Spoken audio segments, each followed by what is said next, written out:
So this is our final sermon in the series on this book, Becoming a Future-Ready Church. And there's still a copy out on the table out in front of the sanctuary if you want to borrow and read, or I can lend someone my copy. There's probably another one floating around the church somewhere.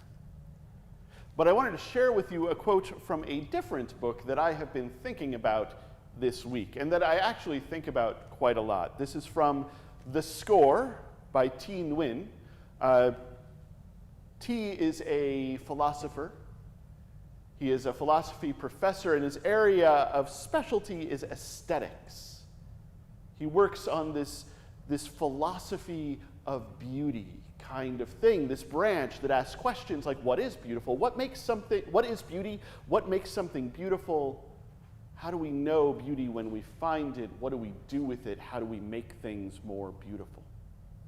And his very specific area is, how are games beautiful?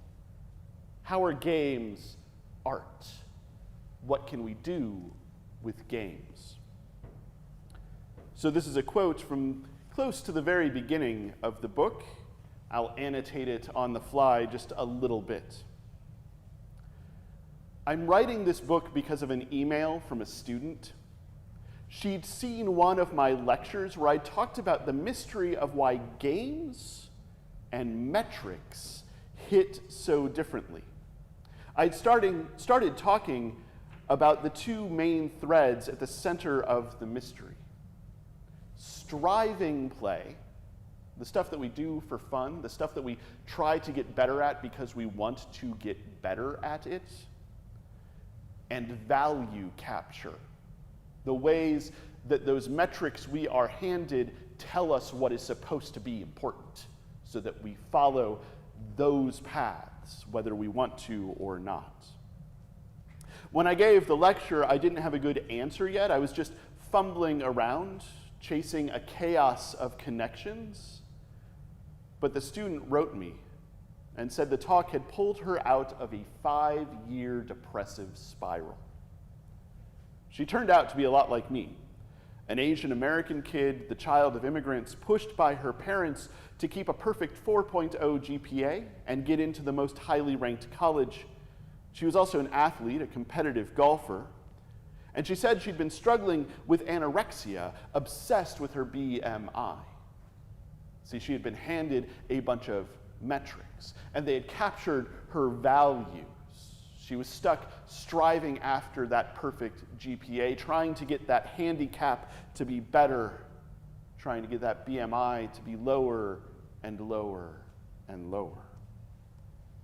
She said my talk had made her realize that she'd been trapped in all kinds of bad games. Life had given her some scoring systems, and she'd just been trying to get as high a score as she could without wondering if she should have accepted them into her heart in the first place. Thinking about these things as games, she said, had helped her get some distance from the rankings and metrics. She could step back and ask herself if she actually wanted to accept these systems, if they really mattered to her. She sent me a picture of her phone. She'd changed the default background so it gave her a message, a reminder, every time she looked at it. Her phone says, "Is this the game you really want to be playing?"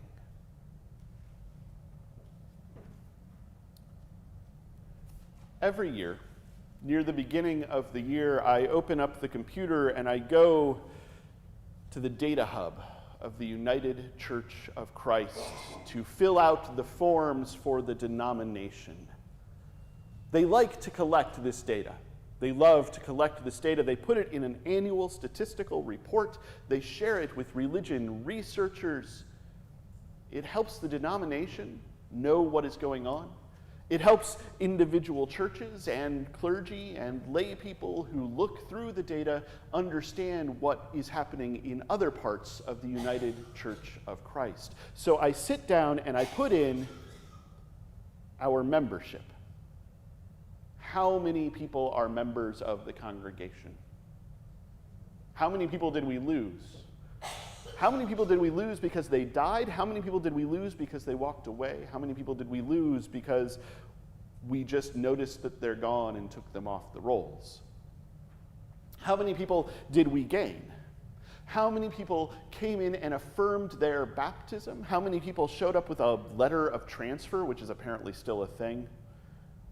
How many were confirmed?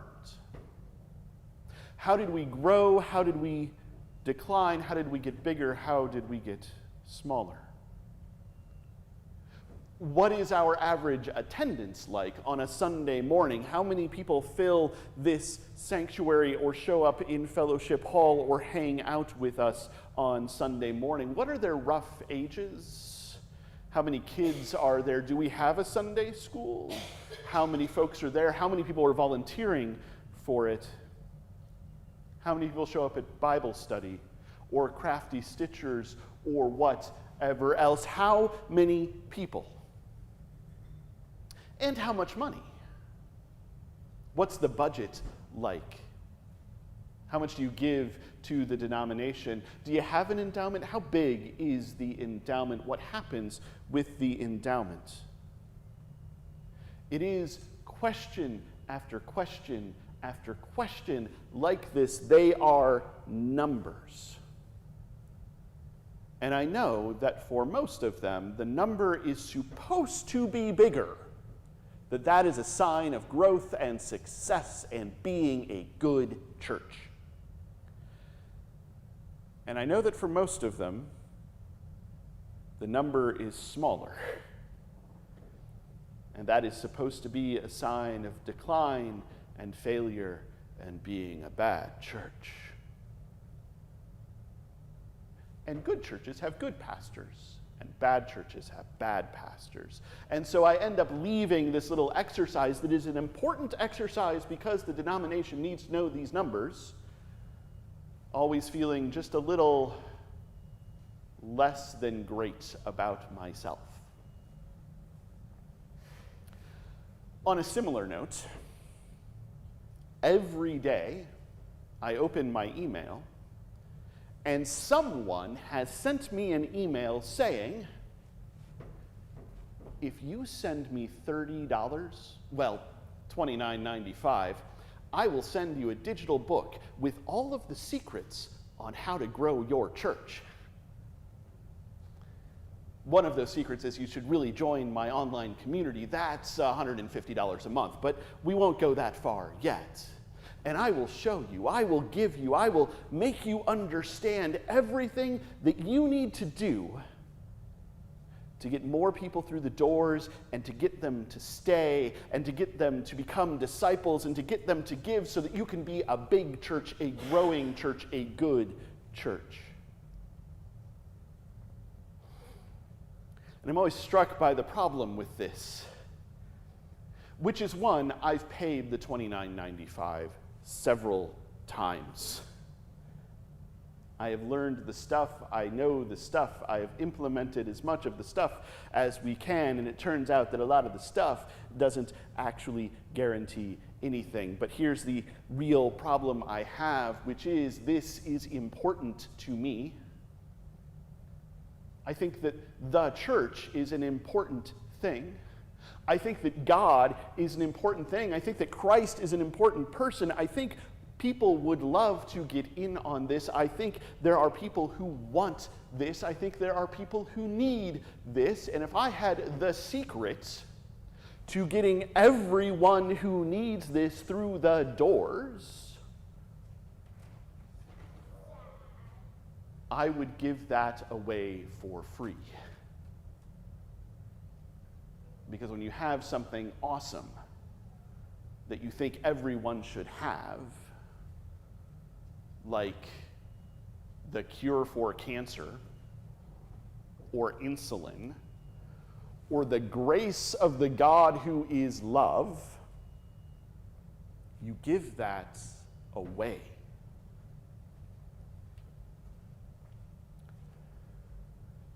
I think over the years that I've learned a lot of the supposed secrets of church growth, but I want to tell you I didn't get into this to be someone who knows a lot of the secrets of church growth. I got into this.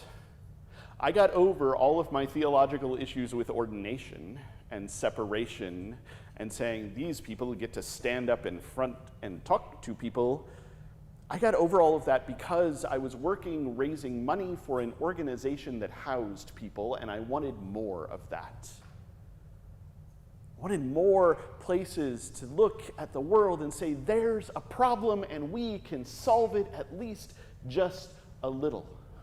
I wanted more of this thing that houses people, that feeds people, that clothes people, that cares for people, that loves people.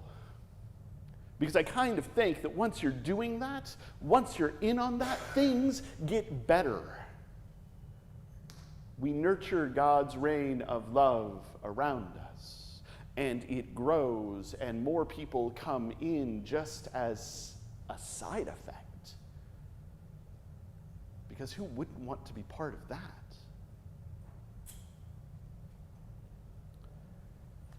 Our reading today is from the book of Acts. As Mary said, Christ has died and Christ has risen, and Christ has gone, but will return. And the apostles, the disciples, all these people who knew this Jesus fellow, and a bunch of people who they have talked to, have started gathering together and making a new community. A new community that isn't exactly like the Judaism that surrounds them, and certainly isn't like the Roman Empire that surrounds them, that is a little thing in the midst of all that, a mustard seed that has been planted.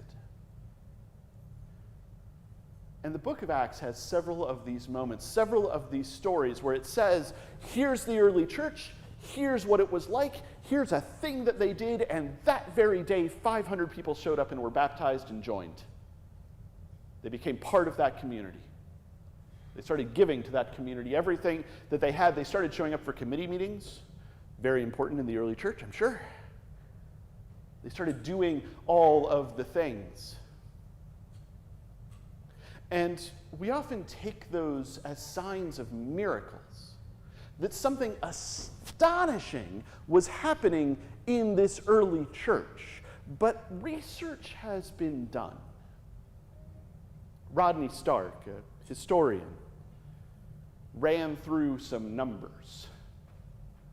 He looked at the supposed growth of the early church, how many people were joining, and he looked at the supposed growth, much more better documented, of the Church of Jesus Christ of Latter-day Saints not that long ago. And what he found, or at least what he proposes, is that the early church grew at a perfectly normal rate for a new organization, for a new religion, for a new whatever. The early church was just another thing that was growing. There was no miracle. There was just the steady addition of new people. And I should add that in that early church, almost none of those people were born into it. Almost all of those people had to show up one day. And they showed up one day because they saw something that was amazing. Again, Stark lays this out. Here was this community in a world that was not good for women, that was largely better for women. So women showed up. Here is this community that would accept foreigners in a world where foreigners were always suspect, so foreigners showed up. Here was this community that was good for children in a world that was often not good for children, so children showed up. It was good for slaves in a world that is not good for slaves because no world is good for slaves, so slaves showed up. The marginalized showed up. People showed up because they saw this community that would welcome them, that would care for them, that was feeding the hungry, that was clothing the naked, that was housing the homeless, that was caring for the poor, that was visiting strangers, that was healing the sick, that was doing all of those things. And they said, my God, I want to be a part of that. Where do I sign up? How can I receive this grace? And having received this grace, how can I share this grace? How can I put it out there for everyone to see, for everyone to feel, for everyone to have? Don't get me wrong, I know the metrics are important. I know we worry sometimes about the number of people who are showing up or what the budget looks like. I know that this sanctuary used to be full twice on Sunday mornings.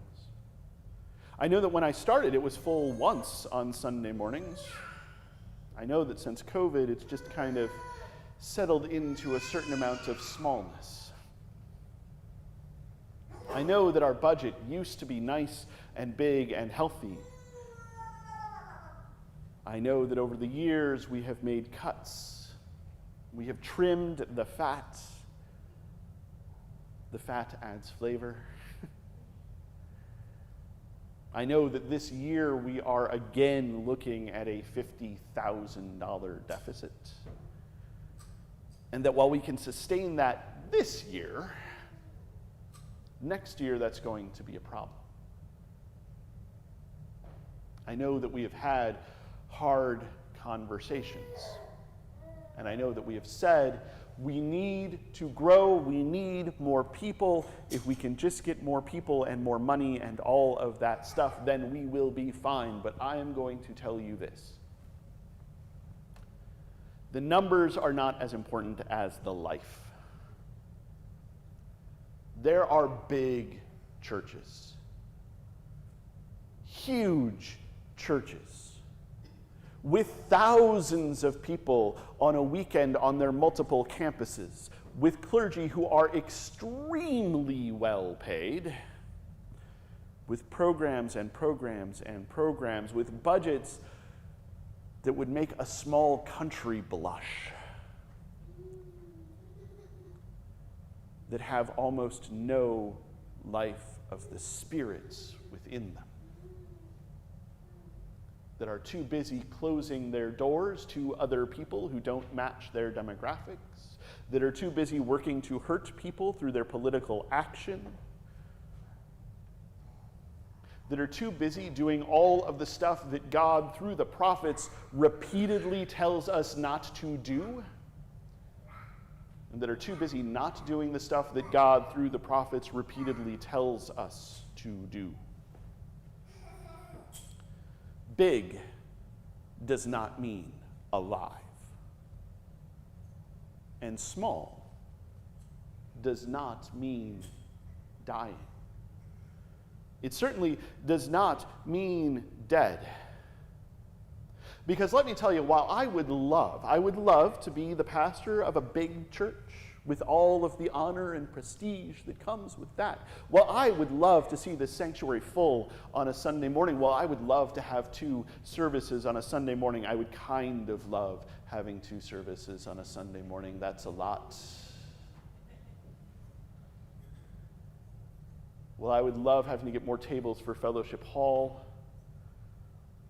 Well, I would love to see those classrooms full. And while I love Easter morning and Christmas Eve and the occasional funeral when there are so many people here, the moments when I am proudest of this church